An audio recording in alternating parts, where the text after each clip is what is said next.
Picture two apartments. Same building, same floor, nearly identical layout. The first belongs to someone earning $88,000 a year.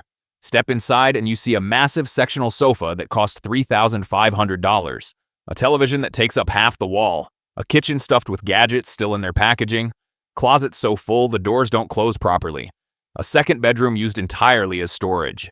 This person checks their bank balance with dread every time their phone buzzes. The second apartment belongs to someone earning $49,000. Step inside and you notice something different immediately. Space, a simple couch, a reasonably sized screen, a kitchen with the tools that actually get used, a closet with clothes that fit and get worn.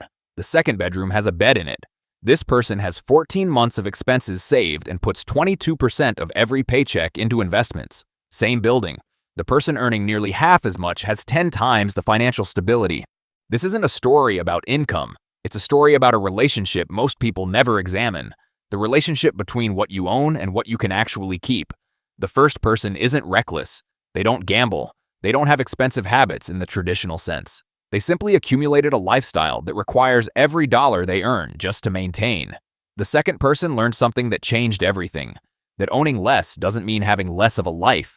It means having more control over the one you're living.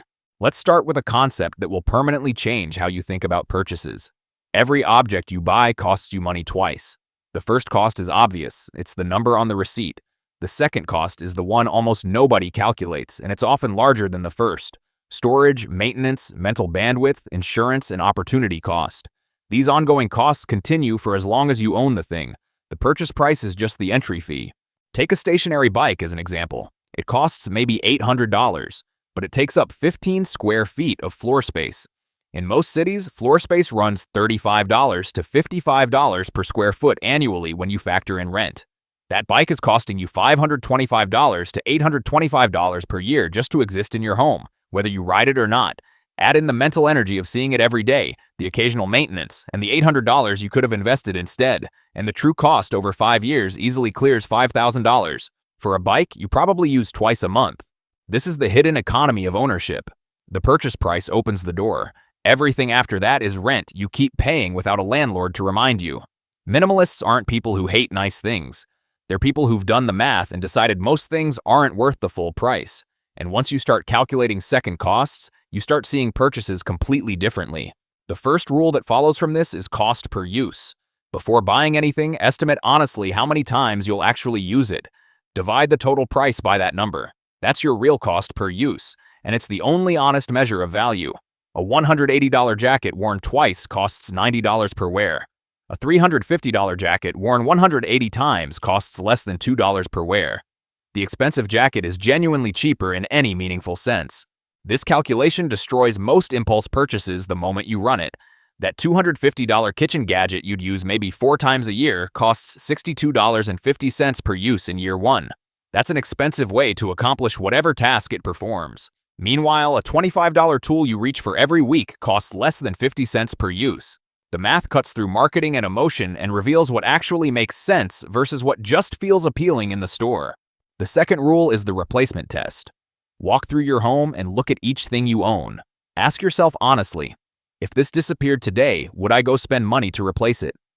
Not would you miss it vaguely, but would you actually go buy another one? For most things in most homes, the honest answer is no.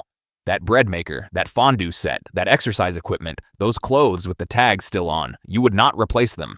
They exist through inertia, not intention. Items that fail the replacement test have negative value. They cost you space and mental energy and maintenance without giving back anything proportional. Every hour you spend cleaning around, organizing, or thinking about things you wouldn't actually choose to own is an hour taken from things that matter. The process of removing these items feels uncomfortable at first and then remarkably freeing once you start. The psychological weight of owning things you don't want is heavier than most people realize until it's gone. The third rule is never upgrade out of boredom. There's a pattern that shows up constantly in people who earn well but have nothing to show for it. They replace perfectly functional things because something newer exists. The phone works fine, but the new model has a slightly better camera. The car runs reliably, but this year's version has updated styling. The furniture serves its purpose, but they've grown tired of looking at it. Each upgrade feels like progress. It's actually wealth destruction dressed up as improvement. The average person replaces their phone every 2 to 3 years while the previous one still works. Over 30 years, that pattern costs somewhere between $25,000 and $45,000 in unnecessary spending.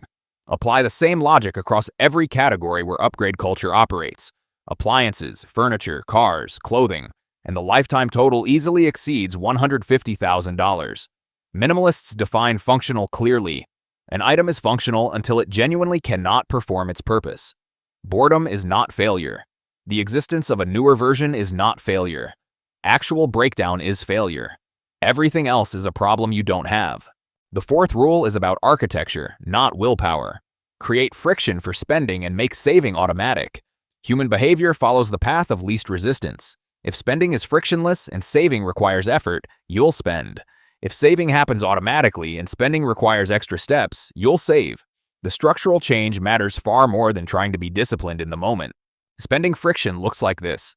Removing saved card numbers from online retailers, requiring 48 hours before any non-essential purchase over $75, deleting shopping apps, unsubscribing from promotional emails. Saving ease looks like automatic transfers to investment accounts the day your paycheck arrives, keeping minimal amounts in your checking account, and treating savings as a fixed expense that gets paid before anything else.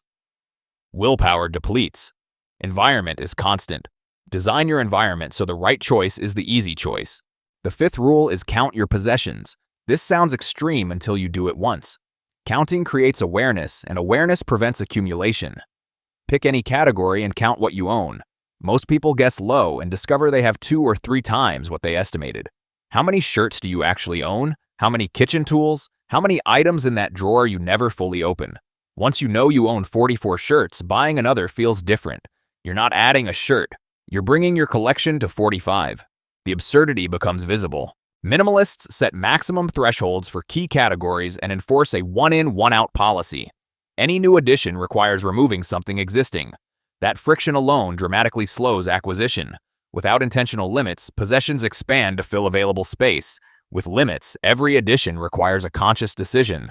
That's a fundamentally different relationship with stuff. The sixth rule is rent or borrow before you buy. Most objects people purchase get used intensively for a short period and then rarely again. The initial excitement fades, the enthusiasm cools, and the item joins the collection of things owned but seldom touched. Minimalists test interests before committing to ownership. Want to try hiking seriously? Rent gear for 3 trips first. Thinking about woodworking? Use a shared workspace before buying tools. Interested in kayaking? Rent several times before purchasing. This approach reveals whether enthusiasm is genuine or temporary. Many interests fade after the initial exploration. Better to discover this while renting than after purchasing equipment that then sits untouched for years. Garages and storage units across the country are filled with expensive remnants of hobbies that lasted one season. Ski equipment, photography gear, musical instruments, camping supplies. Minimalists refuse to become museums of past enthusiasm. They test before they invest. The seventh rule is understand the lifestyle multiplier. Every major possession connects to other possessions and ongoing costs. A boat doesn't just cost the price of the boat. It requires a trailer, a hitch-equipped vehicle, storage fees, registration, insurance, winterization, cleaning supplies, safety equipment, and appropriate gear. What appears to be a single purchase is actually the entry point into an ecosystem of related expenses. The true cost is never just the item itself. A backyard pool requires chemical supplies, cleaning equipment, covers, furniture, landscaping, and often increased homeowner's insurance. A dedicated home theater requires acoustic treatments, specialized seating, equipment racks, and climate control considerations. Minimalists calculate the full ecosystem cost before any major purchase. A $6,000 purchase that multiplies into $10,000 or $14,000 when all connected expenses are included looks very different than the sticker price suggested. The multiplier also works in reverse. Removing one major possession often eliminates an entire category of ongoing costs. The eighth rule is define enough before you start spending. This is the trap that catches high earners constantly. They never define what enough looks like, so they keep purchasing more without ever arriving at satisfaction. Income increases, lifestyle upgrades, the new lifestyle becomes normal, and they need another increase to feel any sense of progress. People earning $280,000 feel the same financial pressure as people earning $75,000 because expectations expanded perfectly alongside income. Minimalists define enough in advance. They decide what kind of home is genuinely sufficient, what transportation actually meets their needs, what level of comfort constitutes real satisfaction. Then they earn toward that target instead of constantly moving it. This creates a finish line. The person who defined enough at $55,000 of annual spending and then starts earning $130,000 builds wealth at a rate most people never experience. The $75,000 gap between income and enough flows entirely toward financial freedom. Without the definition, the gap disappears into lifestyle inflation before it ever gets there. The ninth rule is measure wealth by optionality, not accumulation. Conventional thinking measures wealth by what you have: houses, cars, possessions, visible markers. Minimalists measure wealth differently. They measure it by what they can choose. Can you leave a job that's damaging your health? Can you take 3 months off for a family emergency? Can you start something new without guaranteed income from day one? Can you say no to opportunities that pay well but require compromising something important? These options are only available to people who've built margin between what they earn and what they spend. The person earning $190,000 but spending $185,000 has almost no real choices. They're locked to their income requirement. The person earning $75,000 but spending $42,000 has genuine freedom. They can absorb disruptions, take risks, and make decisions based on what they actually want rather than what they financially need to do. Every purchase is a trade, not just money for an object, but optionality for possession. Most things aren't worth that trade.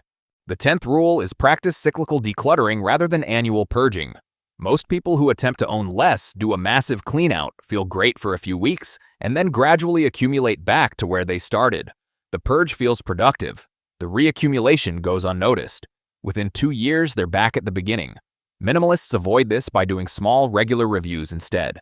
A weekly look at what came in, a monthly evaluation of one category, a quarterly check on overall trends. Catching 3 items early is manageable. Removing 300 items once a year feels overwhelming and usually gets postponed. Here's what the research actually shows about consumption and happiness. Beyond a baseline of comfort and security, additional purchases contribute almost nothing to long-term well-being. Yet most people spend as though happiness scales directly with what they own. Minimalists align their behavior with what the data actually says. They spend enough to be genuinely comfortable and redirect everything else toward freedom. They end up with less stuff and more life. That's not a sacrifice. That's a better trade. The 2 apartments I described at the beginning, the difference between them had nothing to do with income. One person questioned the assumption that more stuff equals a better life. The other never did. Both lifestyles are available to you at any income level. The only question is whether you want to own your possessions, or whether you're willing to let your possessions own you. The math strongly favors one answer. So does everything else that actually matters. If this reframed how you think about what you own, drop a comment below. Like the video if it was worth your time, and subscribe if you want to keep going deeper on how money actually works.